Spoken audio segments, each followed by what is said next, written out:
دوران پرواز طیارے کا دروازہ کیسے کھل گیا؟ مسافروں میں خوف و ہراس، افراتفری کا عالم، خوفناک لمحات۔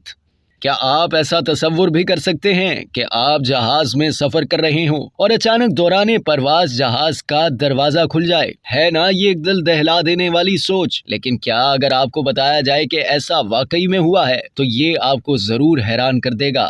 واقعہ کچھ یہ ہے کہ روسی طیارے کا دروازہ دوران پرواز ہی کھل گیا اور مسافروں میں دہشت پھیل گئی۔ مسافروں کو دراصل طیارے کا پچھلا دروازہ کھلنے کے بعد خوف کے لمحات کا سامنا کرنا پڑا۔ اس طیارے میں 25 مسافر سوار تھے۔ دنیا کے سرد ترین علاقے سے ٹیک آف کرتے وقت اس پریشانی کا سامنا کرنا پڑا۔ سائنسی طور پر جہاز کا دروازہ جب پرواز میں ہوتا ہے تو دباؤ کے عنصر کی وجہ سے نہیں کھل سکتا، لیکن خبر کے مطابق ایسا معلوم ہوتا ہے کہ روسی طیارہ کم اونچائی پر تھا کیونکہ اس نے مشکل ٹیک آف کیا تھا اور وہ بڑی بلندی تک نہیں پہنچا تھا۔ منظر پر آنے والے ایک ویڈیو کلپ میں دکھایا گیا ہے کہ ایرو انٹونوف نامی طیارے میں افراتفری کا عالم ہے اور مشرقی سائبیریا کے یاکوتسک علاقے کے شہر میگن کے ہوائی اڈے سے اڑان بھرنے کے بعد طیارے کا سامان ہوا میں اڑ رہا ہے۔ مشرقی سائبیریا میں درجہ حرارت -41 ہے۔ پرواز کے دوران طیارے کا جو دروازہ کھل گیا تھا اسے عام طور پر چارج کرنے کے لیے استعمال کیا جاتا ہے۔ یہ دروازہ عملے کو مضبوطی سے بند کرنا ہوتا ہے۔ دروازہ کھلنے کی وجہ سے شدید سردی کے باوجود طیارے کے پائلٹ نے مسافروں کو کوئی نقصان پہنچائے بغیر ہنگامی لینڈنگ کی۔ بتایا جاتا ہے کہ سول مسافر طیارے عام طور پر 10,000 سے 12,000 میٹر کی بلندی پر پرواز کرتے ہیں اور اس بلندی پر دباؤ کی وجہ سے دروازہ نہیں کھل سکتا۔